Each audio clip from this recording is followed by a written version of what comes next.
আমরা একা থাকতে কিন্তু ভীষণ ভয় পাই। আর সেই ভয় পাওয়া থেকেই আমাদের বন্ধু খোঁজা শুরু।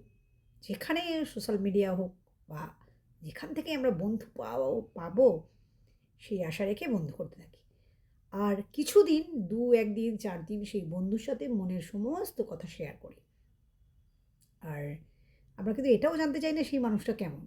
তখন আমরা তার সাথে এতই একাত্ম হয়ে যাই যে মনের সব কথাই বলতে থাকি। কিন্তু এই স্বভাব কিন্তু ভীষণ বিপজ্জনক। কারণ প্রত্যেকটা মানুষ কিন্তু আপনার ভাবনার মতো হবে এমন কিন্তু নেই। তাই বুঝে শুনে একটু বন্ধু নির্বাচন করা। কিছু মানুষ আছে হাই টেম্পার, আমার মতো। মেসেজ করলেই কি প্রয়োজন, কি দরকার? মানুষ অমনি আমাকে জাজ করে নিলেন যে আমি খারাপ মানুষ। না, আমার টেম্পার হাই হতে পারে কিন্তু আমি কিন্তু কখনো কারোর কিছু ক্ষতি করব বলে ভাবিনি।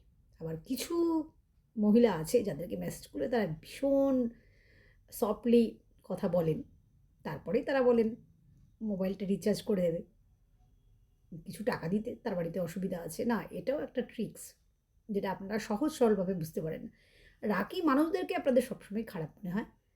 কিন্তু রাগী মানুষদের কিন্তু চাহিদা একদম সীমিত থাকে।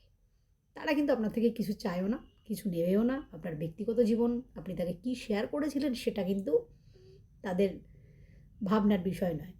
আর যারা আপনাদের সঙ্গে ভালোভাবে কথা বলে, আপনি সেই তার সাথে একাত্ম হয়ে যে কথাগুলো বলেছিলেন সেটাকেই কিন্তু আপনার তারা তাদের অস্ত্র হিসেবে ব্যবহার করে আপনার থেকে অনেক কিছুই লুটতে পারে। তাই বলব যে রাগী বা হঠাৎ করে মেজাজ দেখাচ্ছে এমন মানুষকে ঘৃণা করার আগে একটুখানি ভাবুন যে সেই মানুষটা কেমন?